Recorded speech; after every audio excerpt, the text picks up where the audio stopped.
Okay, we're continuing our phylogenetics mission 4, and we're going to look at some plants today. We're on level 2, and the first question is, what trait do all these plants share? So let's go out here and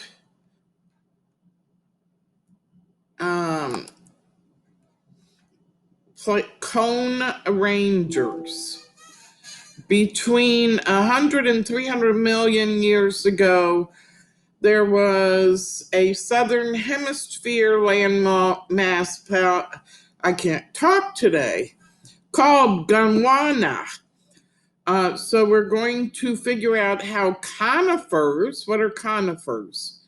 Conifers have cones, so evergreens are conifers, traveled across the world as continents split apart. I don't know about you, but my neighbor next door to me has a gigantic, it is tremendous evergreen tree. And those pine cones come down in my yard like rockets. They can get into the grass and make dents in there. So I get to enjoy them as much as, great eating for my squirrels and my chipmunk. All right, let's play the game. Let's see. Oh, let's move this down. Let's see if I can get this over here and move this down a little more. Okay. All right. So we have 1, 2, 3, 4, 5, 6, 7. 7 types of plant. Let's use our spyglass. Come on. Why'd you go off? Pardon me. And start looking at each one. Now, excuse me, Pinot Hayulo. So this is found in rainforests in South America. I'm looking at the needles, and they don't look as sharp and spiky as some pine needles are. This tree is often harvested for timber because its wood is dense and it can grow up to 100 feet tall. In some countries, Pinot Hayulo is considered a vulnerable species because populations have declined by almost a third over the past 75 years. Oh, that's not good. We'll come back to this. All right, so this looks like a fossilized example. Almost 70 million years ago, this tree lived on the supercontinent Gondwana, located in the southern hemisphere, when the landmass we now identify as Antarctica split off and migrated to colder climates, which is an interesting thought because there's been a lot of talk lately about Antarctica, and it used to be a huge forested area. So maybe this is there somewhere. Let's Aurora area, Fibroca went extinct while its conifer contemporaries in other areas thrived. Okay, so now this species lives just one place in the world. New Caledonia. Well, the only reason I know where New Caledonia is because of World War II. And it is in off of Australia. And so I guess this tree is highly endangered today. And I'm looking at those needles, they seem spiky. All right. So coral reef pine. Look at how tall those are. That's like my neighbor's tree. This tree soaks up the sunshine of island and coastal climates in places like Hawaii, Mexico, New Zealand, and Australia. So it's spread out. But it's native only to New Caledonia and archipelago in the tropical Pacific. A member of the Aurora genus, as are several other trees in this puzzle. Coral reef pines grow up to 200 feet tall. An archipelago is a chain of islands related to each other, just to let you know. Okay, so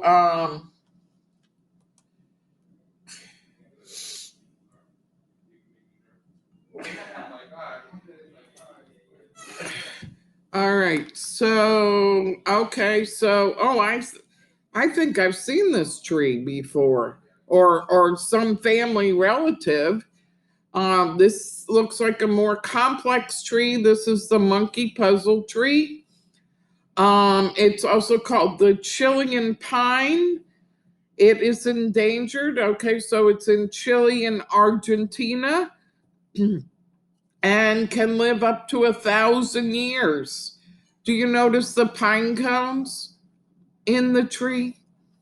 Um, you won't find any monkeys, but it got its name in 1850 when a young Englishman named Charles Austin saw the spiky branches and the tree could puzzle a monkey.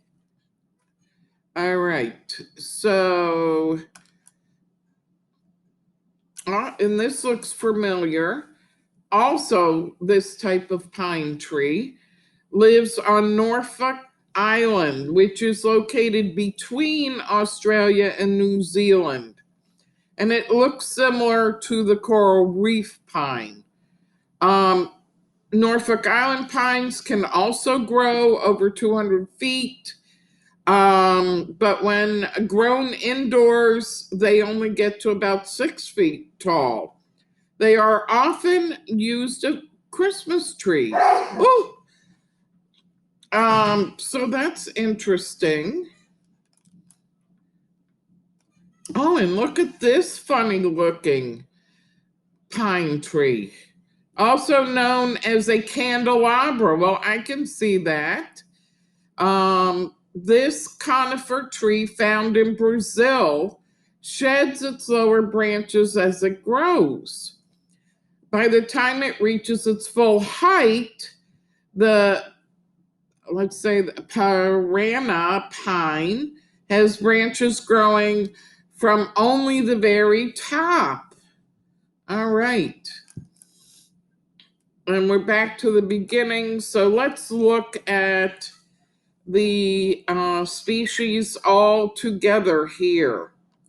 So when guanas separated into different land masses about 100 million years ago, each continent carried its own animals and plant life. This is one reason why we sometimes find genetically similar trees flourishing thousands of miles apart, while some species thrived after the split, some went extinct because they couldn't adapt to new conditions. So you notice the pine cones. This is I guess, a type of pine cone, but you see some, just like we saw with Darwin's finches. Um, I'm recording. Uh, just like we saw with Darwin's finches, they changed and evolved over time to fit their atmosphere. Now let's look again. What trait do all these plant species share? Um, well, uh, they're all conifers, so that's one. They are all conifers. And let's see. Um, let's see if we, as we build, can add to that. So, most of them have compound cones. So I am going to start with the one that was found in Antarctica, the aura, right? The aura, I believe I'm right, Fibcosa, that went extinct. And let's feed off of those. So,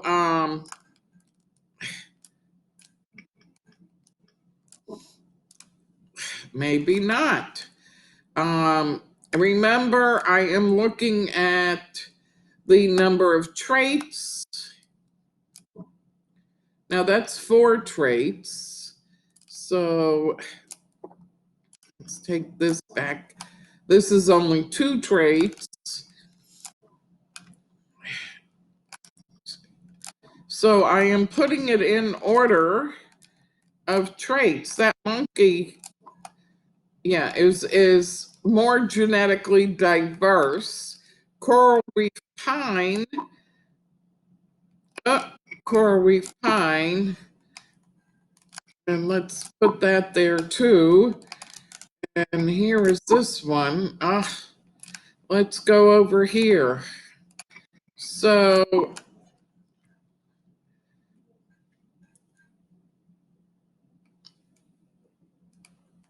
I know pollen without air sacs. Let's go back and look at our traits.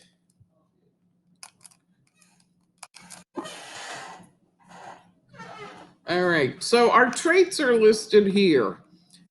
Compound cones, pollen without air sacs, um, large blade-like leaves, and cone scales without wings. All right, so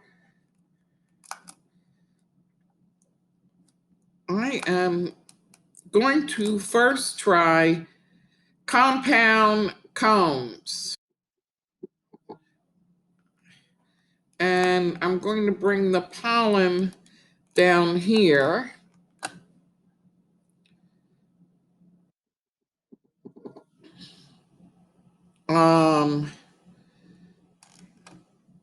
All right, so those two we're doing okay on.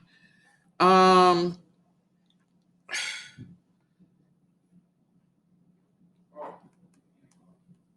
let's go back and look at this guy. Pollen without air sac, large blade-like leaves. Okay, both these two are more similar, blade-like leaves. So I am going to put that there.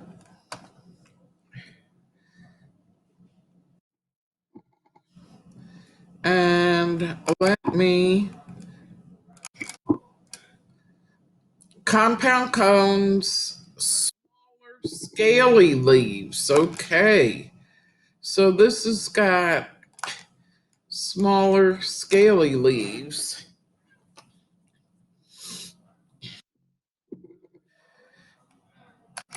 And this is a large blade-like. So this comes over here.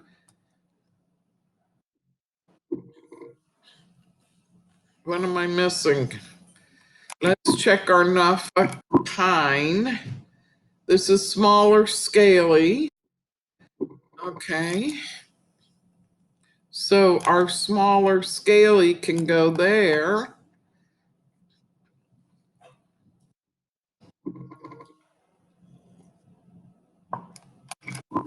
Let's check this guy. Small, fleshy cones.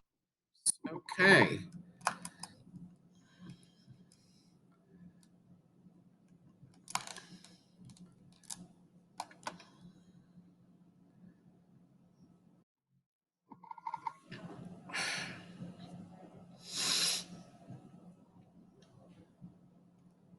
All right. So those are right. That's right. Um,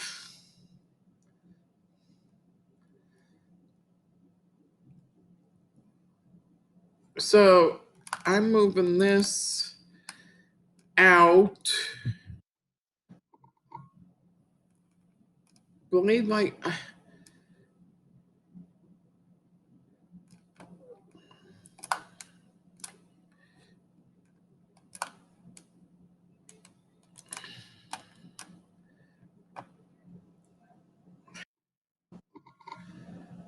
all right. Should I put the pollen here?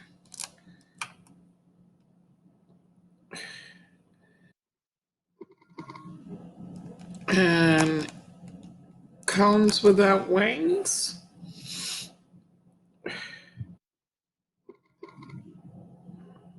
No. Go back here.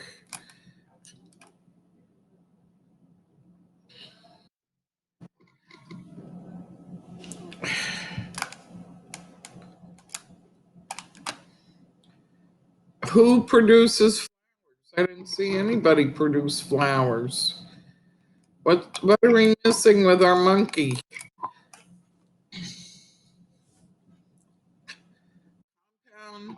Pollen, large cones without wings.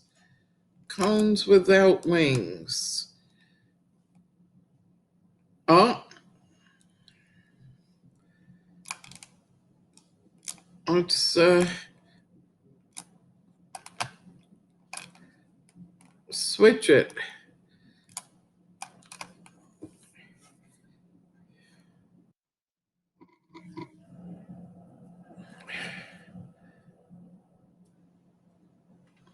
All right. This does not produce flowers. 1, 2, 3.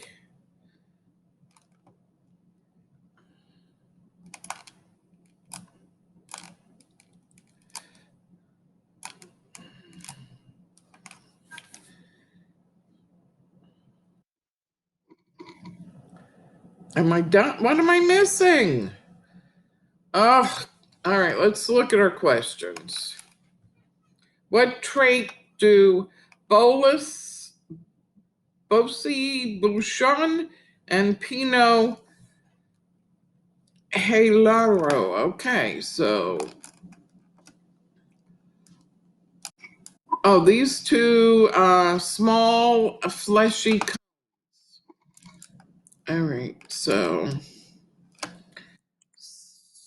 small, fleshy cones. What trait does a Norfolk pine share? Norfolk pine share with the coral reef? Smaller, scaly leaves. Smaller, scaly leaves. Okay. Now, what am I doing wrong? All right, so now we have to fill out this whole chart. So I am going to let you do that. So the question just was, you're just going to check off which has which. So, but first, I've got to get us out of here. And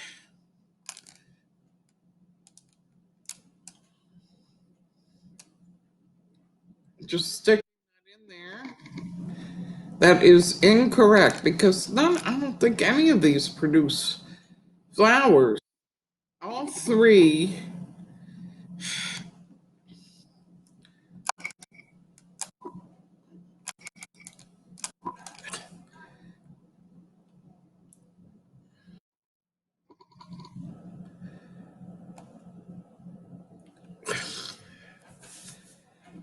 I'm missing something. One, two, three.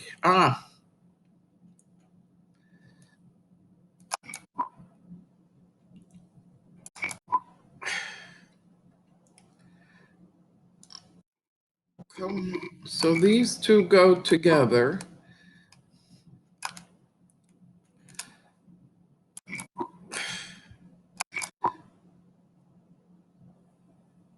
Yeah. Okay. So let's put this here. Maybe that's my mistake. Yay, guys. We got through. All right. So you are going to you're going to look at this and go through and create the checklist. So thanks to DNA testing, scientists have discovered that a tree in South America is genetically similar to one in Australia. What is one possible evolutionary inference they could make from the discovery? It's a coincidence? No. Both species share an ancestor that lived when the world had supercontinents. I think so. The trees are adapted to seawater and floated there, just like the Samoans floated to Hawaii. No inference can be made. So I am going to go back to that answer about supercontinents. Yay, that's correct.